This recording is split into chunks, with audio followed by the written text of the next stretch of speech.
Assalamualaikum warahmatullahi wabarakatuh. Selamat pagi, salam, Om Swastiastu, Namo Buddhaya, salam kebajikan. Perkenalkan, nama saya Nadia Aziza Putri. Di sini saya sebagai moderator daripada kelompok 3 yang akan mempresentasikan tentang hak kebendaan dalam hukum perdata. Di sini saya juga ditemani oleh kelompok 3, yaitu ada Nikola Serta Prasetyo, Rezanda Yosa Afianto, Sun Sufiani Sihombing, Kinantidia Utami, Nurul Hidayanti, Nadia Aziza Putri, Anisatu Nurul Ma'rifah, dan yang terakhir ada Moren Nanda Jelita. Kemudian untuk bab 1 dijelaskan oleh teman saya. Bab 1 adalah pengertian benda. Pengertian benda atau zat adalah objek dalam hukum.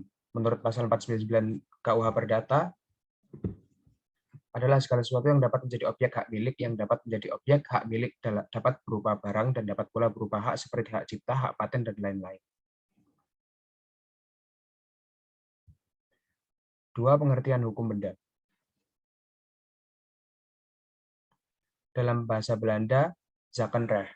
Menurut beberapa ahli, salah satunya menurut Profesor Sudiman Karto Hadiprojo, hukum kebendaan ialah semua kaidah hukum yang mengatur apa yang diartikan dengan benda dan mengatur hak atas kebendaan lainnya.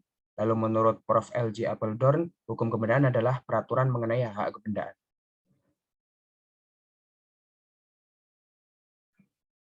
Kemudian yang ketiga, sistem hukum benda. Sistem hukum benda memiliki sistem tertutup atau Dwingenrecht, artinya seseorang tidak dapat mengadakan hak-hak kebendaan yang lain, selain yang diatur dalam buku 2 KUH Perdata. Berbeda dengan buku 3 KUH Perdata tentang perikatan yang bersifat terbuka atau Unvollenrecht, namun demikian dengan praktikal dikenal dengan adanya lembaga hukum baru yang memiliki ciri hak kebendaan seperti fidusia, sistem residu, dan lain-lain.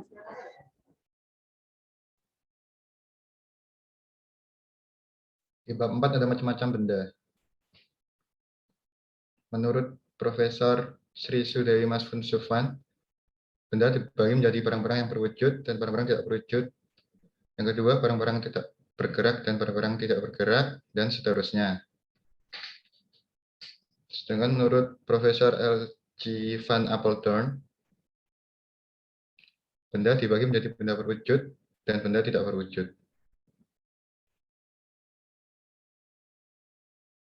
Dari pendapat para ahli di atas, kita akan membahas tentang benda bergerak dan tidak bergerak.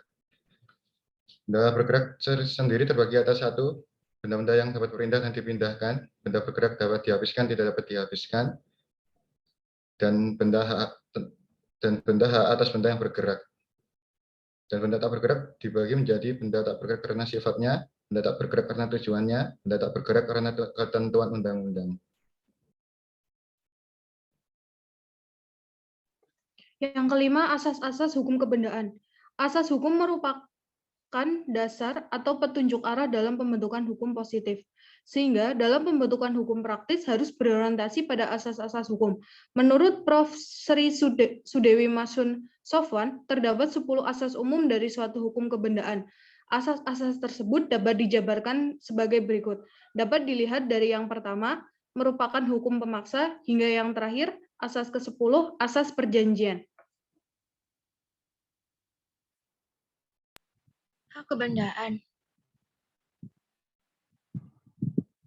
Hak kebendaan, hak mutlak atas sesuatu benda di mana hak itu memberikan kekuatan langsung atas sesuatu benda dan dapat dipertahankan terhadap siapapun juga.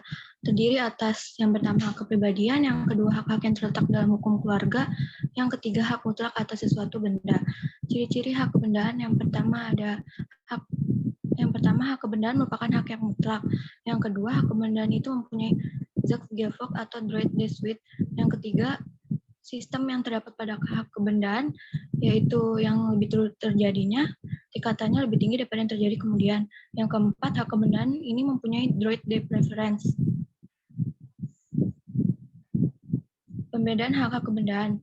Hak-hak kebendaan yang diatur dalam buku 2 KUH Perdata itu dapat dibedakan sebagai berikut. Yang pertama, hak kebendaan yang bersifat memberi kenikmatan. Yang kedua, hak kebendaan yang bersifat memberi jaminan. Ketujuh, macam-macam hak kebendaan. Yang pertama adalah hak bezit. Hak bezit adalah Hak yang kedudukan seseorang menguasai suatu benda baik dengan diri sendiri maupun dengan perantaraan orang lain seperti yang termaktum dalam pasal 529 BW.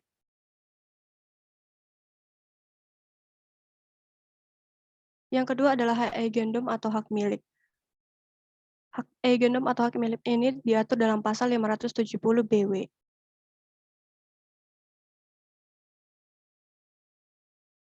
Yang ketiga adalah hak servitude.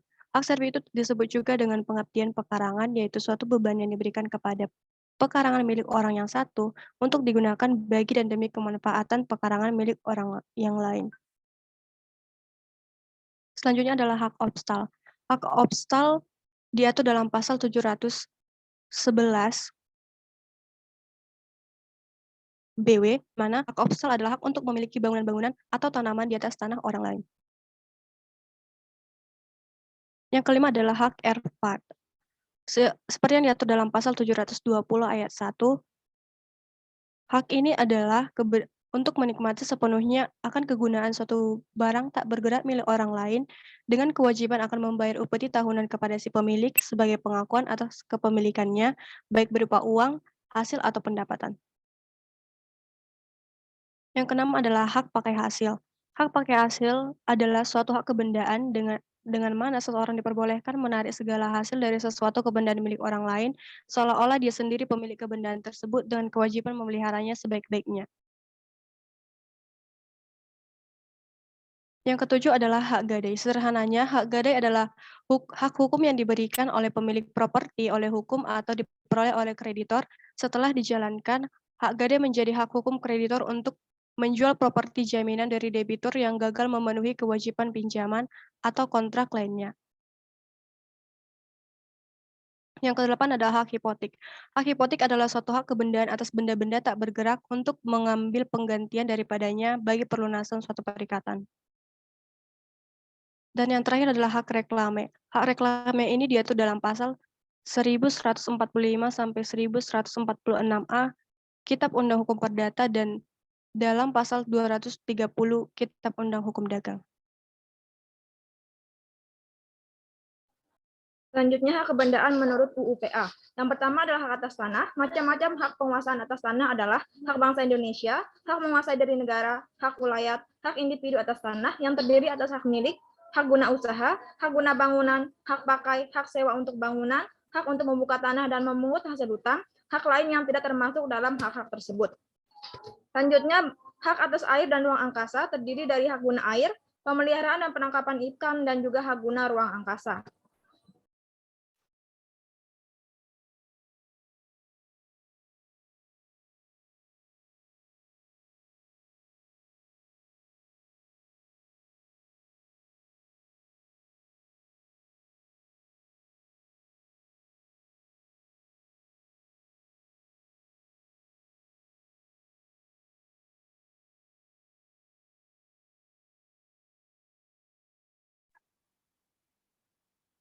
Untuk yang terakhir ada cara memperoleh dan memperalihkan hak kebendaan.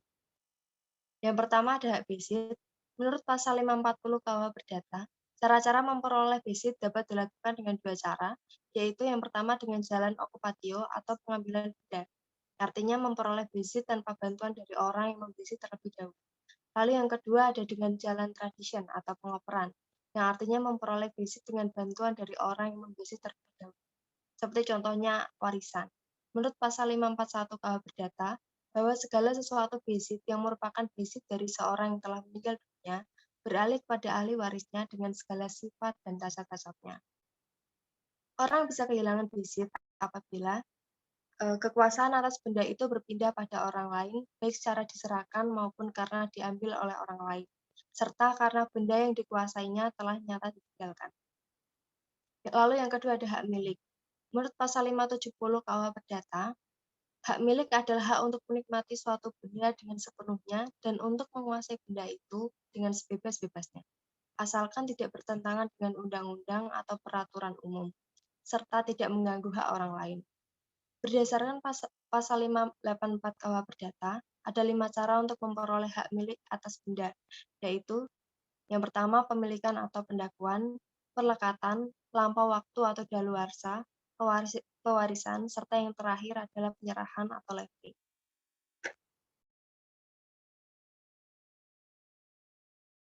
Untuk kesimpulan dari presentasi ini adalah dalam buku 2 tentang benda, hukum kebendaan dalam ilmu hukum perdata ialah semua kaidah hukum yang mengatur apa yang diartikan dengan benda dan mengatur hak-hak atas benda yang sifatnya mutlak.